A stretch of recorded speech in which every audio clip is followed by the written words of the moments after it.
Ladies and gentlemen, we are back. It is another amazing episode of your favorite podcast, Keeping It Rio. And I'm coming at you live today with an amazing guest. And the reason why I have our amazing guest is because I believe that we've got a lot of things in common that we're going to be able to discuss. And I'm very much looking forward to today's guest, Miss Megan Nolan. Welcome to the podcast, Megan. Where are you coming at us from, first off? Because I know you're coming from a cool location. Awesome. Thanks for having me. Yes, I am here in Maui, Hawaii. One of my favorite places on earth. So I know we're going to have a great talk today because you cannot be in Maui and be in a bad mood. So let's kick this thing off. I tell my audience, I love to go on Facebook and just find people that have cool stories, that are doing cool things to help impact others, helping people maybe overcome adversity or change the way that they think. And you fell right into that demographic. So I reached out and here we are. We literally met about 3 minutes ago. So um, tell us a little bit about yourself first and foremost, and then we'll kind of dig into what you're doing and how you're helping so many people. For sure. Yes, thank you. Well, I would say that I am leading a movement of other female entrepreneurs that care so much about how they feel that they make time for themselves every day to do something so that they are taking care of their mind, their body, and their spirit so that they can show up on purpose and have a bigger impact and attract more abundance in the work that they do. And so to help people to do that, I weave together the tools of yoga and breath work and mental fitness into what I call the mindful strength method. And it helps people to truly thrive at the deepest level of their body and their brain and really make the changes that are very impactful. And I've been doing this work in different expressions for almost 18 years as a personal trainer and a yoga instructor and now a mental fitness coach. And I'm really passionate about it because as someone who's been an entrepreneur my professional life and someone who knows a lot of other entrepreneurs, I also know that we are a special breed of a little bit crazy, and we are all needing in all humans, and especially as life goes on and things continue to get crazier and crazier, is that we need true tools to really navigate all of that. And I'm super passionate about entrepreneur support in general because as a community, 72% of the entrepreneur community is challenged by ADD, ADHD, depression, anxiety, bipolar. And so it's a challenging situation for all humans potentially. I mean, I think we all have experiences of it at times. And that's part of the work that I do, is to not only share these tools, but also to make this a more common conversation, because I think it's important that we all understand that we all have challenges, and despite what people see on social media, it's not all like funky yoga poses and easy peasy rainbows to have your business. It's not, that. And so I think it's really important to keep it real, keep it real, I suppose. Yep, I love it. And I agree with you 100%. I know a lot of people. I'm in the roofing industry and I've been in it for 25 years, and it is a very stressful thing. Like anytime it rains, you have a little bit of fear in the back of your mind, like, oh my gosh, did the last 5 roofs that we did we do them correctly? Or am I going to get a phone call from somebody yelling at me? And I've come to find in my industry that depression, anxiety, these are all things that are very common. And it's unfortunate because this is also an industry, and it's something that I'm super passionate about as well, is I love drawing attention to female entrepreneurs because I'm in an industry that is mainly considered to be male dominated. And the reality is that most of the really good people in the roofing industry are females, and they just don't get enough credit. So I respect that, but I understand, the thoughts that go into your mind on any given day. And oh my gosh, if I don't succeed at this, I've got people that are counting on me. I've got people that I'm going to be letting down.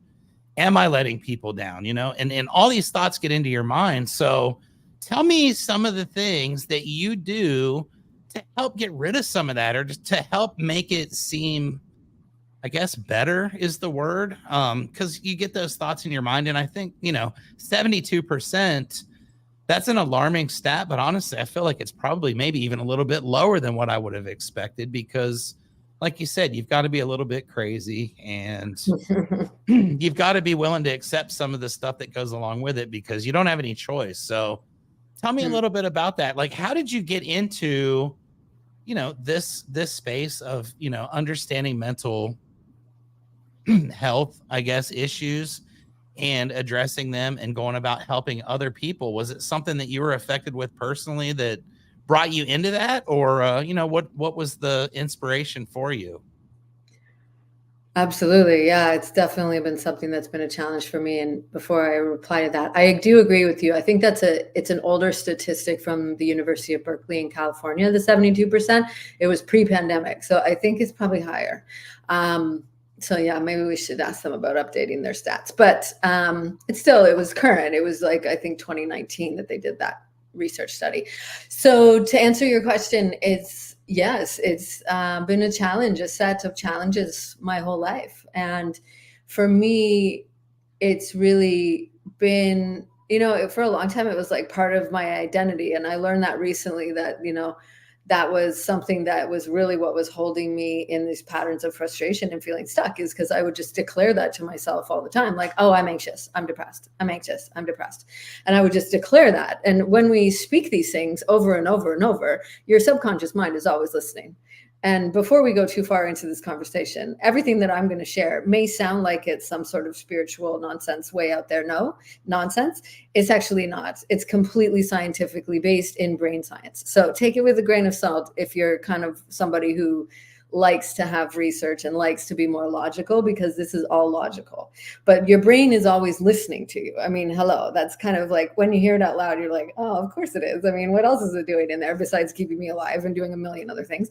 But when we start to make these statements to ourselves over and over, you're basically programming your mind, because anything you do frequently, your brain automates because it wants to be efficient. And so if you're just declaring these things over and over, like I was, and it was decades of being in that struggle of feeling like just barely keeping my head above the water, and was using the tools of yoga and exercise to really navigate that. And at times using medication to help myself, and a variety of different natural holistic healing tools as well. I realized that it got to a point where I was like, I just can't do this anymore. Like, I don't know if I'm cut out for it, or if I even want to do it anymore, because it's so freaking hard to be an entrepreneur at times. And so really it was a few breaking points of like having that, kind of line in the sand, like I'm about to lose my mind, like completely here. And I don't know if I can handle this anymore. And really deciding to take a step back. And guess what? You're the boss as an entrepreneur. Yet for some reason, I was laughing with my client this morning, like we can be great employers, but like, do we treat ourselves the same way? We have this like driven mentality, goal achievement, all of those things that are kind of like characteristics of a successful entrepreneur, but can be our demise as well, right? And so really recognizing like, okay, well, if you're the boss, you're the CEO, are you going to allow this to continue? You're the CEO of your business and your life. And I got to that point a few times, and recognizing like, all right, line in proverbial sand is drawn. And admittedly, being the hard-headed person that I am, it's happened a few times. I'll admit to you, because, sometimes we don't learn our lesson on the first go, especially this one. And so I really, I'm always learning. I love to learn, and I love the intersection between science and spirituality as someone who loves personal development and personal growth. And, I'm very logical left brain, but I'm also very creative and out there and spiritual as well. And so for me, where they intersect. And so that's where I started to really understand what it takes to change your mind. And I'm not talking about having a positive mindset and thinking positive thoughts. I'm talking about rewiring your brain so that you create different pathways and different thought patterns and different aspects of yourself that you develop. Because what happens is we go off the rails in a sense. We're so programmed, we're so conditioned by, things that we've done years and years over and over that we learn how to do as children, that those just become our personalities. Like, as entrepreneurs, we're very driven, we're very focused, we can be attentive to detail, perfectionist, and so all of these things that are incredible, when they're used with intention. But if they're used from that place of stress and worry and anxiety and doubt, then it's a completely different situation. So I started to really dive deeper. And actually, when this happened, was introduced to a framework that I now coach people on that's called mental fitness. And that's how we strengthen the muscles of our mind to truly, literally rewire your mind. So it's so much deeper than just like saying happy thoughts. It's really, truly creating these new habits and patterns for yourself in the way that you speak to yourself, in the way that you think. And that actually takes the power back from the stress and the anxiety and the fear and the doubt, and really brings it back into a place of personal control and power and presence. Wow, this is going to be a good conversation. I'm excited. So, okay, I've been through all these emotions myself, understanding, any given day, anything could go off the rails and you could completely lose your marbles. And I've been living that life for a long time. So, let me ask you this. Is this something, because it doesn't seem to me like when I was growing up that I had maybe as much of a issue as I do as I've gotten older, with anxiety, with just thinking things like way too much, analysis paralysis, and just thinking all the things that could potentially go wrong, putting myself in my mindset of thinking, okay, this isn't going to work, and then when it doesn't work, I get all sad about it because it should. Mm-hmm. As things have evolved in my life and people have left and no longer are around, and you get a chance to kind of reflect on your life, I look back now and I think that there were a lot of things from my childhood that potentially contributed to that I wasn't really aware of at the time. So what do you think? Is that something that we carry around subliminally from birth, and it's kind of developed over time, or is it something that any normal human being that just decides one day to make the irrational decision to start their own business and venture out into the world to, get their piece of the pie, is it something that could be developed as well? What do you think? Do you mean the entrepreneurial tool set or No, the? I mean the anxiety and the depression and all Oh, that stuff. Is it something that a totally normal person that's never had any issues can develop based on their habits, as well as being, genetic, or just something that you've had developing since childhood? Does that make sense? yes, I think so. Yes. I mean, there's a lot of different theories around why people get anxious, and especially when our stress levels are high, and especially living in the global climate that we do with things going on all the time everywhere. Our stress levels are high, and our modern society is really optimized for stress. It's not optimized for health and happiness. We're like constantly assaulted with notifications and demands on our time and attention and all of that. Like, it's just, even just that little bit is stressful.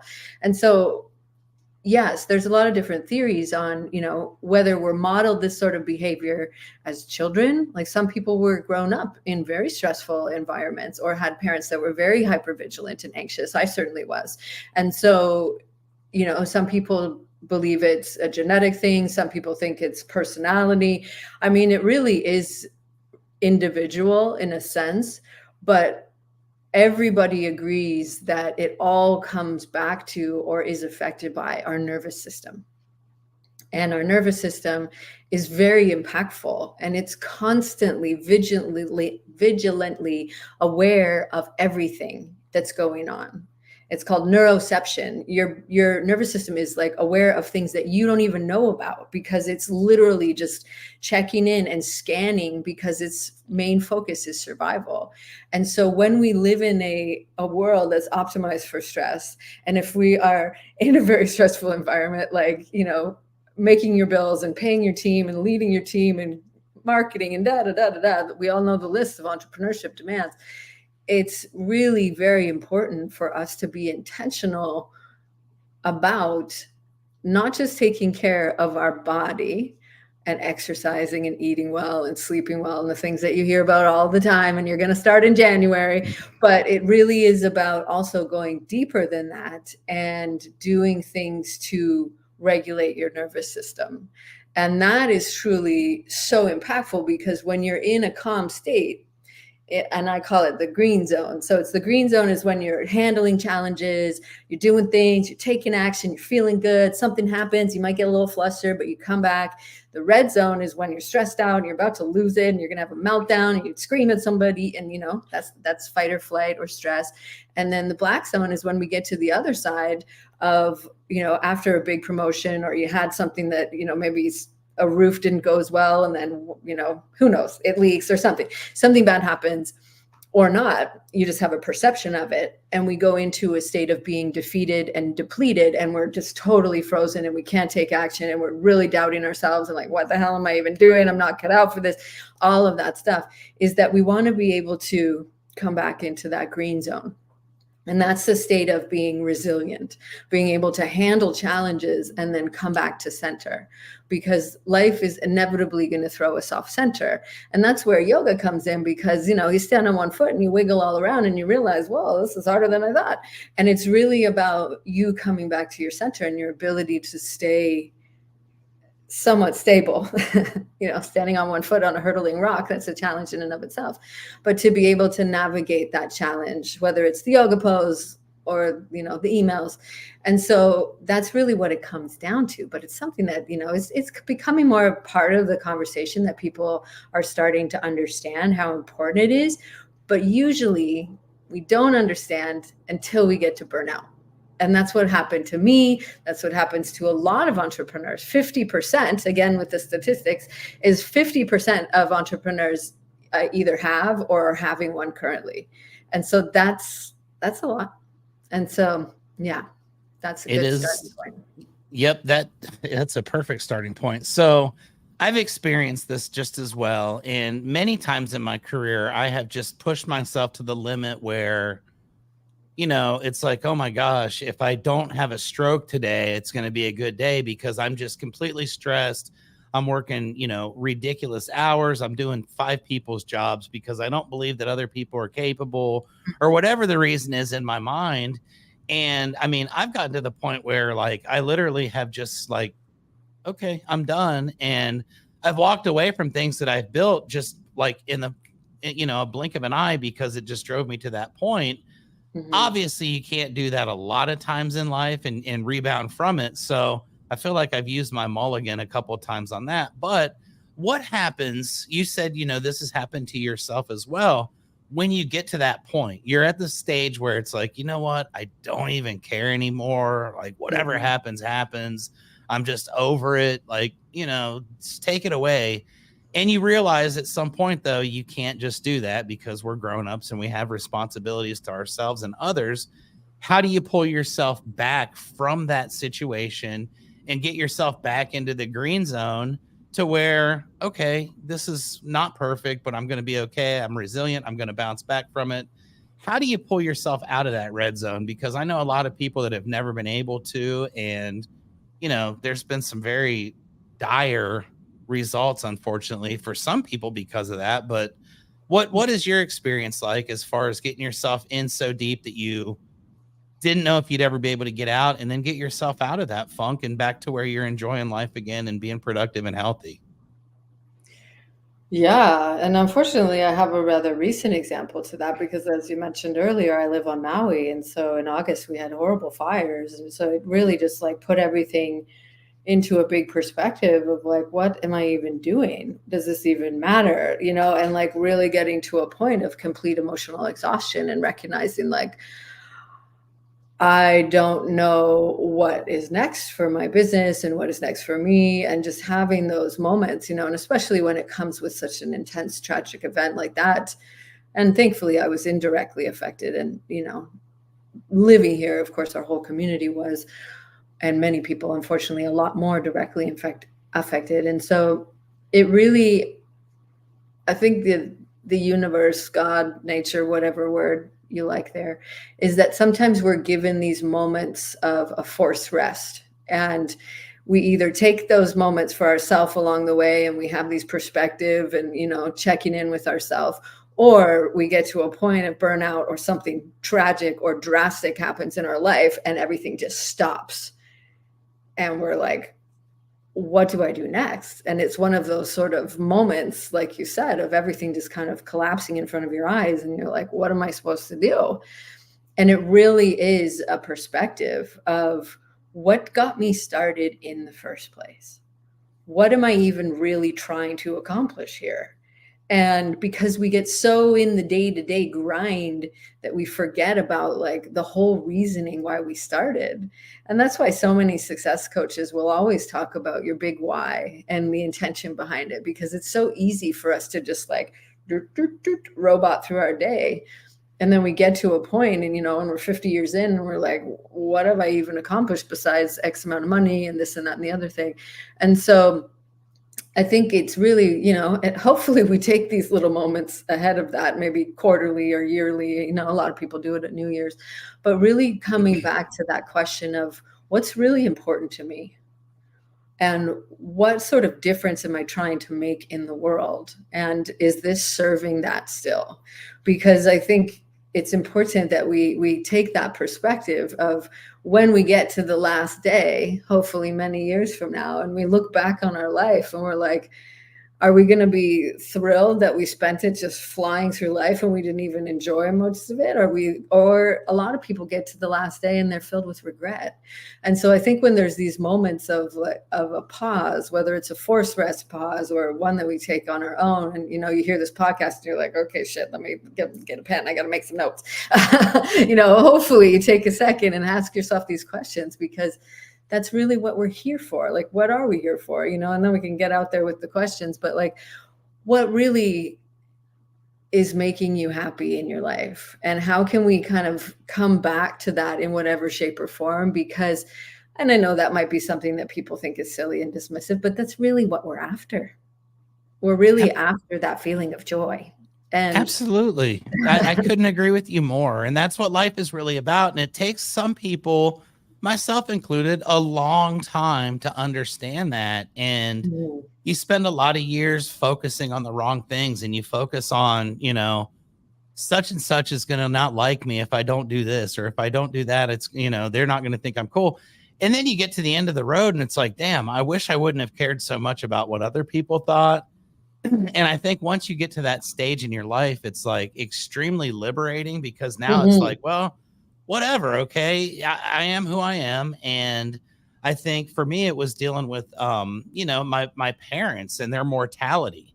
When you're growing up, you don't ever think that anything's going to happen. And then stuff like that happens in life and you realize, okay, I'm now the oldest person with my last name in the family. So yikes, I'm the grown up. And then you start to look at life a little bit differently and you realize, man, I wish I would have done this earlier. I wish I would have gone and taken that trip or done that. And you have regrets, but there's always the opportunity for tomorrow, I guess. Not everybody's guaranteed tomorrow, but we are hopefully going to get tomorrow.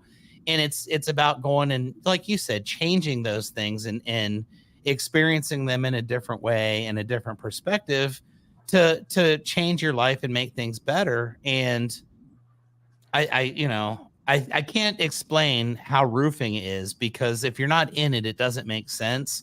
But this really is one of those things where our industry is filled with so many people who I just talk to on a regular basis, and they say things like, I'm working 150 hours a week and I don't go to my kids' events because I'm too busy working, or I'm working on Sunday.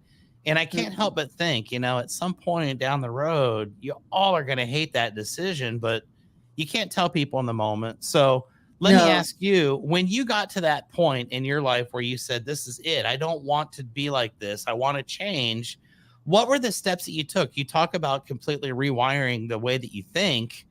That doesn't sound easy. And I know for a fact it's not. So what are the steps you take to get yourself into where you need to be? And how did you go about doing that? It actually is easier than you think.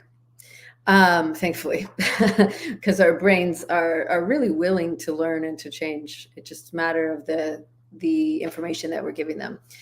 So yes, the first thing that we always want to look at is beginning with the end in mind, right? Many people have heard that quote from Stephen Covey, and expanding the vision of what we see possible for us and what we would like our life to be like and how we want to shift things and what that, how that means on a day-to-day basis with your routines and with your boundaries around time and all of that, because that really gives us information to work back from, right? And so it really helps us to understand like what foundation we need to put down first, right? So we can't like put the roof on in this analogy without creating a solid foundation of our routines.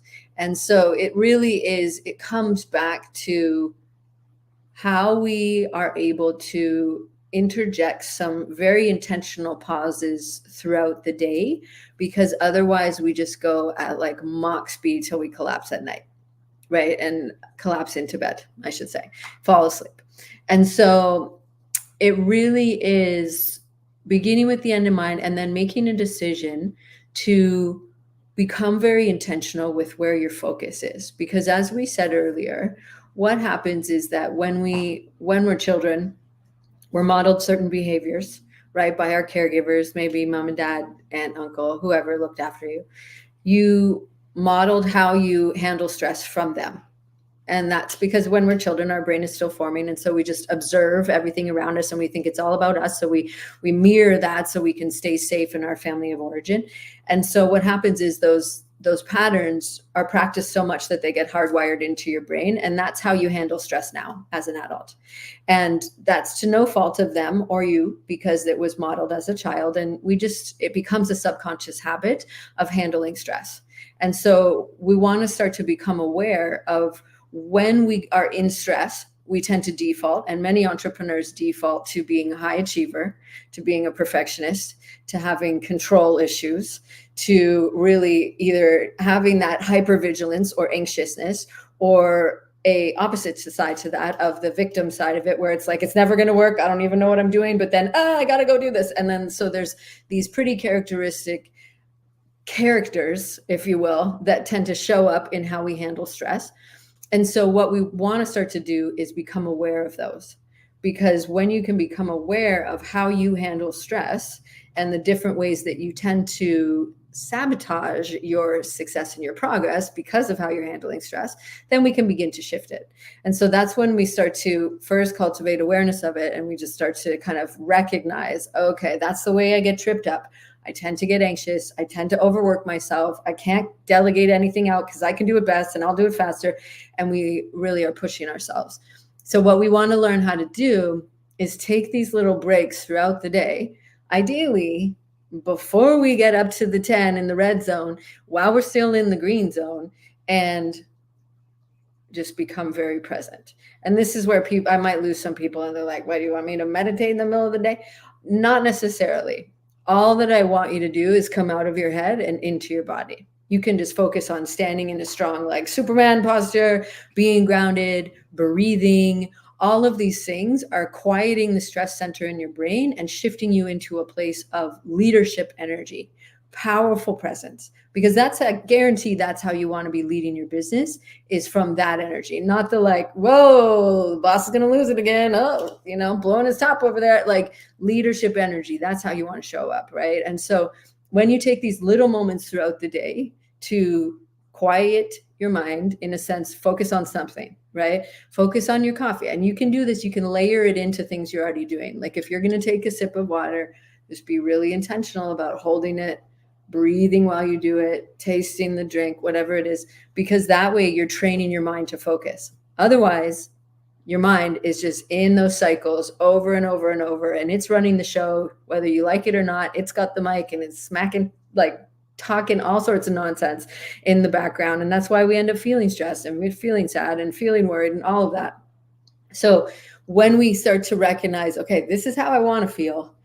All right, starting the day with that focus, and then throughout the day, checking in with yourself. Am I in the red zone right now? Yep. Okay, how can I come back into the green zone? And so doing these little moments throughout the day, little check-ins, and you can do it while you're driving, right? And so many people listen to stuff while they're driving, or they're reading or hearing an audiobook or whatever, and that's fine. But wherever you can take these little windows of time, because what you're doing is just dialing down the stress, even just like one notch, right?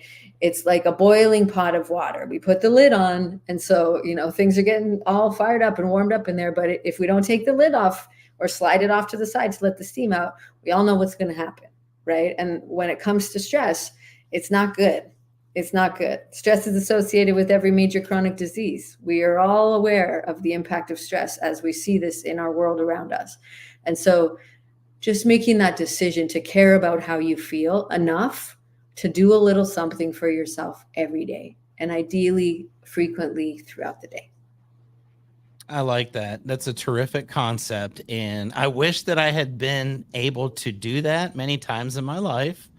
Where, like you say, sometimes you just get so caught up in the moment and everything's going by so fast and you've got this and that. And oh my gosh, everything's going wrong and you overreact and then you feel bad about it later, but it doesn't take away the fact that you overreacted. And I love that you just said, from a position of leadership, because nobody looks at you as a leader when you're the one No. that's blowing up and acting like an idiot all the time. And I've been in these situations where, the person in charge has been the most volatile human being that I know in the room. And it doesn't give you any confidence. It doesn't make you want to do your job. It doesn't make you feel good about yourself. It actually puts you on edge and creates more stress in your life. So I think that's a beautiful thing. And I think being able to just take a couple seconds, like you said, take a nice breath, just kind of examine everything and realize we still have a very limited amount of time on this earth. These couple minutes I'm pissed off right now are not benefiting anybody, especially me. And at the end of the day, nobody's going to win. So what a great perspective. Let me ask you this. Okay. I'm in roofing and it's one of those macho type deals where, we get out there and an insurance adjuster, let's say, will push the right buttons with you, get you a little irritated out there. They're not going to help take care of your homeowner, or they don't think that this is good, or they've got all kinds of nice things they say about roofers. And you have a tendency sometimes to get offended out there and you just want to kind of, and sometimes taking a minute to cool down is not always available from a physical standpoint, if that makes sense. So how do you go about that? If you're in a moment where it's like, okay, I can't physically stop what I'm doing and just kind of chill for a minute, but I need to reset myself. I need to get back to a better place. Can you mentally block things out and still kind of maintain? Or what's your perspective on, a hectic moving schedule that's freaking you out and you need to take a minute, but you just can't? What's the way to go about doing that? Yes, definitely. The ideal is having those breaks in between, but inevitably there are going to be moments, and we all have moments when we need this tool, but we can't step away. And so it is a skill that we practice, and ideally we practice outside of that heated moment so that we can do it. But what we get to do in those moments is still stay very present in the conversation. So you're still looking at the person, but what you want to do is drop into your own body. And it's as simple as feeling your feet on the ground. And just for a minute, you're still listening to them. You're still looking at them. You just feel your feet drop down into the ground. And you can even do something simple like dig your heels down into the ground. And so what you're doing there is you are creating an awareness of your physical body so that you can become even more present. Because right then what you're doing is not only are you becoming more in your body, so you will communicate more presence. And what you're doing there is you're regulating yourself because you're becoming very grounded, right? Because when we drop our heels down, it brings our attention into our body and it brings your own focus downwards. And so you get grounded, we get rooted, right? And so we talk about that, like, oh, that person was like up in the clouds, or I felt really grounded, I felt steady, I felt really rooted. So what you're doing there is just giving your body that physical sensation. And so you focus on that physically, but you're still listening to them. But what you're doing is you're bypassing the stress in your brain and in your body and giving yourself the opportunity to really tune in, because then you become more attentive, you become more present. And what you're doing there is you're taking control of your own energy, right? In a lot of martial arts, what they do is they use the opponent's energy against them. And if that other person is getting all fired up and getting wound up, the most powerful person in the room is the most calm person. And if you can be that person, if you can be in that leadership energy just by grounding yourself down, and you can still be listening, like you're still, while someone's talking, you're not talking, hopefully, like you're not yelling back at them. They're talking. You can focus on grounding your body and breathing. And that's a ninja move right there, because you're the one that's like, okay. And you are able to listen, and you're keeping it cool. You're holding it together while they're getting all fired up. Because if you get reactive, there's a contagion effect that happens as we start to feed off of each other, right? But if you're starting to get really settled and grounded, then their mirror neurons will start to recognize, like, oh, what's going on here? Like, this person is shifted. And then they start to pick up on it at a very unconscious level. But you can start to take control of the situation if you're the one that's able to maintain that composure. Does that make sense? That makes perfect sense. And I absolutely love that perspective, because there you go. The calm one always wins. That's just the way that it is, the nature of the beast. I love that. So let me shift just a tad bit. I admire your passion very much. This is awesome. And I'm learning a lot, and I'm very engaged with this conversation. I see on your title here, you've got Vitality Coach. Okay. So I want to kind of shift just a little bit to that portion of your life. You've got the passion, you understand what you're talking about. I believe you're very helpful as far as, the things that you're saying, the types of people that you coach. Obviously you can't be a coach without coachable clients of some sort. You're also in Maui, which unfortunately is pretty far away from a lot of us, and we can't just come hang out with you and get our coaching on a one-to-one basis like that. So what does your coaching business look like as far as, the clientele that you've gotten and how you're able to reach them, and, what your business model looks like from that perspective? For sure. Yes. Yes. As you mentioned, a little bit isolated. In fact, the most isolated landmass on the planet. So it's not easy for people to pop out here, but I do work with visitors. And of course, I have locally based clients as well. But actually, most of my clients are on the mainland and international. So I work with people globally, virtually, obviously. And so a starting point that I really love is I use a tool that we've been speaking to a little bit here called Power Pause. And so I have drop-in sessions Monday, Wednesday, Friday, and they're 15 minutes. They are everything that we've been talking about. And people can just drop in when it works for their schedule and just kind of take a time out. It's like recess time for adults, right? It's like smoke break without the cigarettes, is that we are calming ourselves down. And so that's often a starting point where people get a sense for the work that I do and see how powerful it is. And it's just like a little snippet. And so we do those Monday, Wednesday, Friday. And that's just a nice way for people to kind of get a sense for this.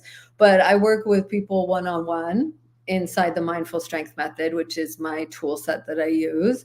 And I am really love to be able to support other entrepreneurs. So classically, my community and the people that I support are other people that are on a mission, very purpose driven, out there making a difference in the world. And they realize that they are their number one asset in their business. And it does have a massive ROI when we are taking care of ourselves, because there's lots of other things for you to take care of. And in order for you to do that, that needs to happen first.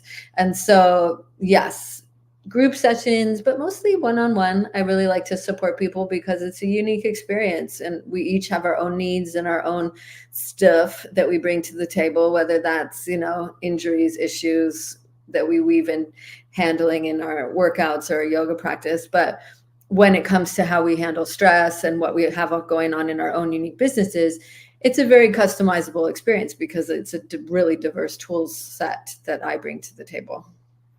I like it. That's an awesome answer. And it's kind of what I was expecting, that you do have clients all over the place and you're working with them virtually. And the fact that you're able to maintain that one-on-one type feel and relationship with them, how many clients do you currently have that you're working with that you're able to maintain that one-on-one feel? And do you have any vision of expanding, to the point where maybe you have other people that help you with your message as well? Oh, yes. Yeah, I would love that. And that is my vision, is to be able to have other coaches to be able to support, because I would really love to be able to support a larger community of entrepreneurs, because I think it really is something that we all understand, that, we have the people that we network and stuff, but oftentimes, especially for me, I work with mostly online entrepreneurs, so it can be a little bit lonely and isolated. And so having a larger community of people that I support, and so having other coaches that help me with that, is definitely my vision, because I know that to be sustainably successful, we do need to be doing these things on a regular basis. And also that means me stepping back a little bit and not being the one that does all the things. I do have support. I do practice what I preach, but yes, more support would always be helpful. I like it. So at some point with your business, how many people, I guess that's kind of a weird question. And I always ask, like, what's your ultimate goal? Yours is kind of different because you're helping people on such a different level. This isn't like, I'm a bookkeeper, or I'm going to teach you how to go close deals. This is like real life stuff. But do you have a goal as far as, in my life, I'd love to help X amount of people, or I'd love to see, this many people say that they succeeded and they were able to overcome horrible things in their life because of my teachings? Is that anything you ever thought of, or did you just kind of get into it and say, if I can help one person, then it's worth it? Both. Yeah. I mean, and I have helped more than one person already, so I feel like I've accomplished that. But my goal is to have 1,000 people that I've been able to support and directly impact their lives and their business. 1,000. That's a great number. How many have you got so far, if you don't mind me asking? Well, that really depends on like what metrics I'm using for that, of how many people that have gone through my digital programs as well as read my book. And so, a couple hundred so far. Okay, well, hey, I'm you're on my well on way. your way. Yep, you're well on your way, and your 1,000 is going to end up being a small goal. You'll find that out Well, when you yeah, I surpass it. know. And My- it's good though, because you've got a good goal and you know exactly what you're shooting for, and you're just gonna, Mhm. overkick your coverage on that. So I like it. You just briefly mentioned your book. You've written a book as well, best-selling author. Tell us a little bit about your book, and then I'm going to ask you a little bit about your experience with it, because you are the 10th bestseller I've had. So I do have some good best-selling author questions, but tell me a little Mm. bit about the book and what inspired you to write it. Well, that's my book. The Warrior's Journey, Ancient Wisdom for the Modern Entrepreneur. I was inspired to write it because I wanted to share my story and these tools with a wider audience, and a book is a really great way to do that.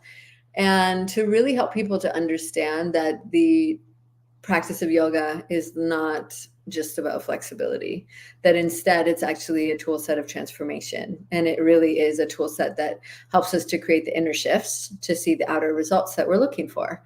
And it is it was a really interesting experience, the whole journey of writing the book, but it's been a really beautiful one because it taught me so much about myself and about how to communicate. And it was a really beautiful, yeah, I mean, there was so many gifts from it, but one of them was, as I was writing the book, really being able to witness my own journey, which is the essence of it, is that I think that entrepreneurship is a experience of personal development that you never knew you were going to get when you started a business. And so for me, it was an opportunity to reflect on how far I've come, and being focused on my mission and being able to navigate the challenges, which is what the book is about, because it's told through the lens of an ancient story that we use in the yoga practice. So in the yoga, we have 3 warrior poses, and they're very commonly used. And they're, most people that have been on a yoga mat have done at least one of them.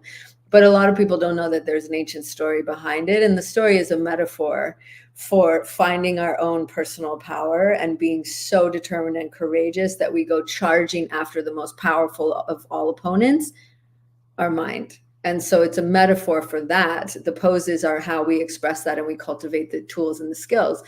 And so for me, it was like, oh yeah, no, that's totally parallel to being an entrepreneur. And so it really is entrepreneurship told through the lens of this story, but using how we can understand that the yoga practice is really helping us to hone the skills and the tools to be able to accomplish the success that you see for yourself. So yeah, it was a really interesting experience, and it's part 1 of 3, apparently. We'll see. I But always yeah. love those plans when it's like, oh yeah, by the way, surprise, you're going to be doing 2 more books. So let me just ask this, and I definitely love this. I love the concept of your book, and I'm going to buy a copy for sure. I buy one of every author that I have on my podcast, and I will definitely read it. I always like to ask about the actual, like the physical experience. Okay. And I've had multiple people with multiple perspectives on how they've done it. I've had people that have sat down in a cave in Montana for 2 weeks with nobody around and physically written a book by hand. I've had people that have had ghostwriters. I've had people that have had, the guy I had the other day, his was called a translator, and they just had to basically understand what he was trying to say, translate it in. So your experience with your book, to what level did you participate in it? Were you actually doing the actual penmanship? Were you talking to somebody about your ideas and then having it kind of come to life through those conversations? Or what was your personal experience with your book writing? I wrote the whole book. I love it. Yeah. I mean, as far as the actual process, I had a friend who had written a book, and she gave me some ideas. And I had gone to a workshop, and that was where the inspiration initially came from, because the book coach said, if you want to have authority as a brand, you need to have a book. And I was like, well, I want to have authority, so I need a book. And he said, if you have a course or a program that you could turn into a book, use that. It's a great starting point. And so I said, I sure do. It's called Wake the Warrior Within. And it uses the story I was just speaking a little bit about and takes people on that journey through the yoga practice. And so I thought, all right, well, that's the starting point. So I had the framework of it loosely mapped out. There's 21 qualities. There's 7 of each warrior. And so I was like, all right, here I go, 21 qualities. And then I started writing, and I had big goals, and I was like, okay, I'm going to have it done in 6 months. And then that didn't happen. And then after we get to the almost, I think it was about 8 months mark, and I had only 3 of the 21 qualities. And then I started working with a friend of mine who helped me do all the logistics of the launch for Bestseller, et cetera, et cetera. She said, well, if there's 21 qualities, why don't you just divide it in 3? And I was like, so 7. Okay. I like that. I'm already halfway to 7. Why don't we make this happen? And so, I mean, I'm writing to my audience. They're entrepreneurs. They like to accomplish things and take action and learn and go. And so I was like, okay, perfect. And so I was all in for a year. I went to the workshop in early April, and I had the book written, first draft, within a year. And I mean, it was pretty amazing. I was very proud of that accomplishment. But, nobody really tells you about the intricacies of the actual process of getting it from the Google Drive to a tangible, holding it in your hand, all of the edits, all of there's just a lot. So it was a journey. It was a process. And the good news is you're only a third of the way through your journey. So I guess Yes. it's time to embrace the next 2/3 of it and know, okay, this is only going to get easier.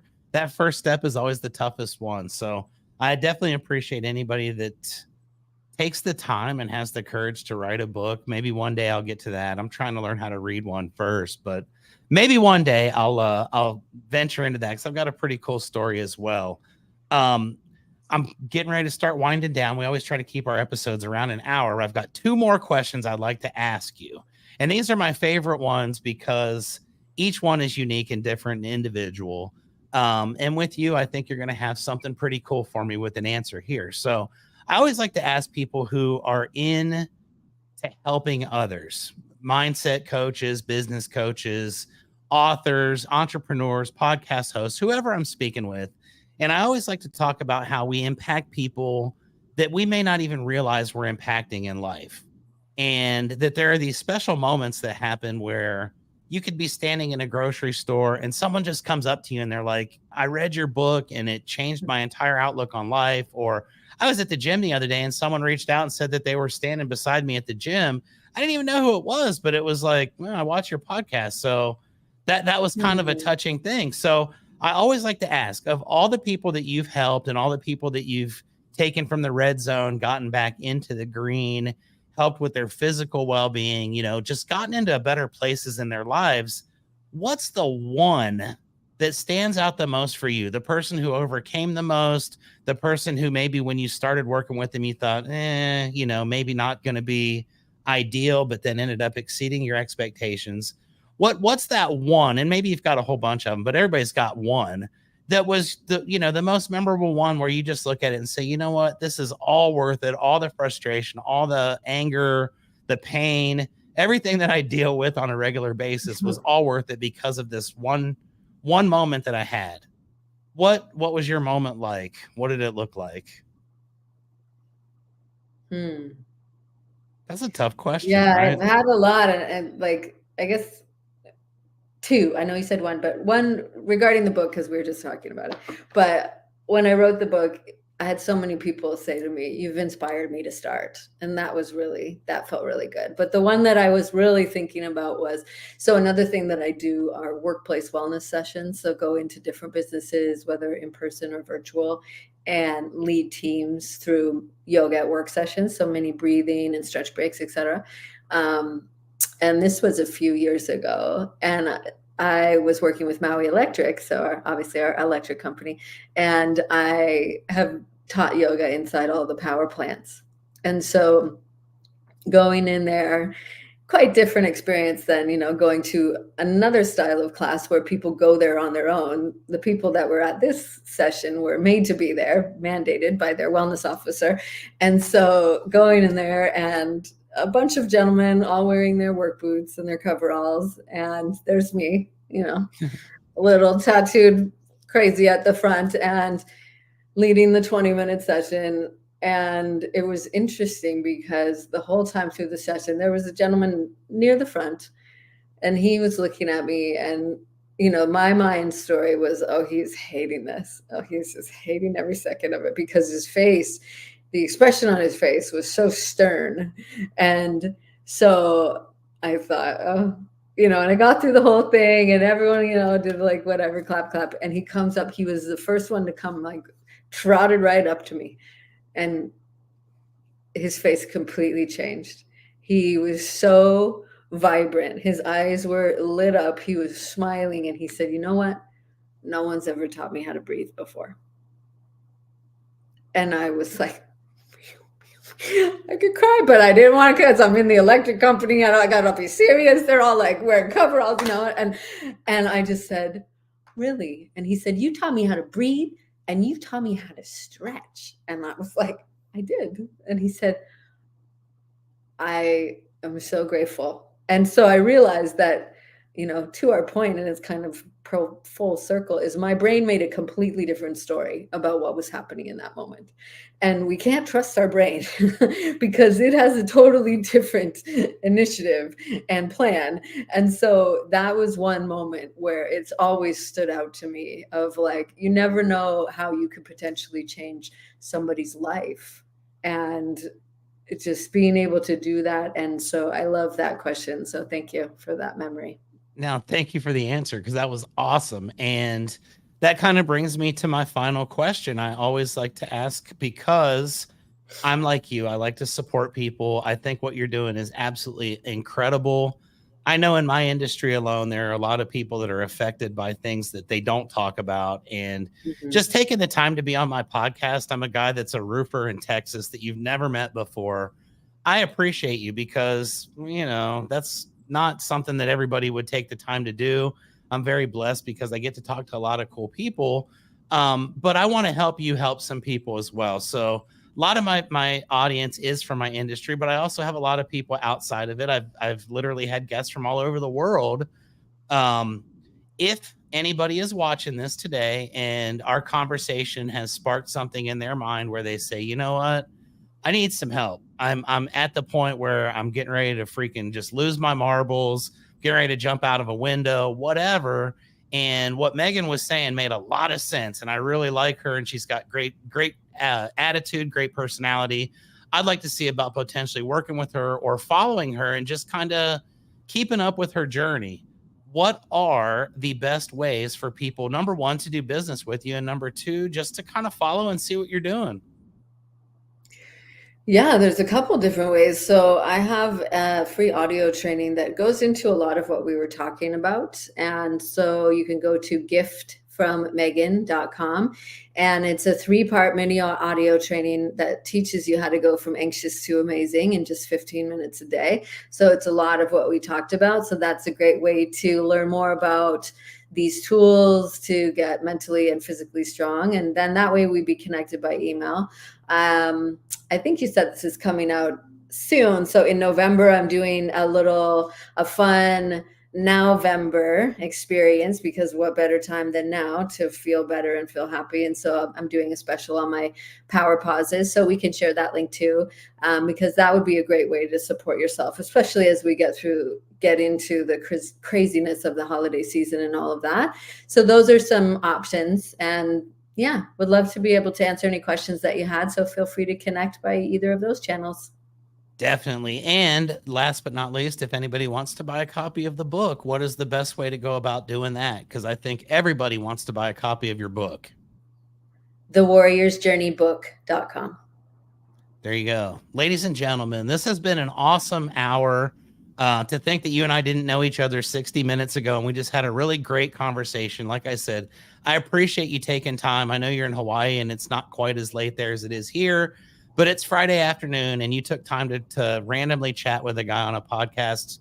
And I really thoroughly enjoyed it, Megan. So thank you. I will make sure that I promote this every possible way that I can. Anybody that knows me knows that I'll do that. But thank you for the time. To anybody that's watching, follow Megan. She's doing some amazing things. And until the next episode of Keeping It Real, I always like to end with my cheesy line, which is keep on keeping it real. Talk to you.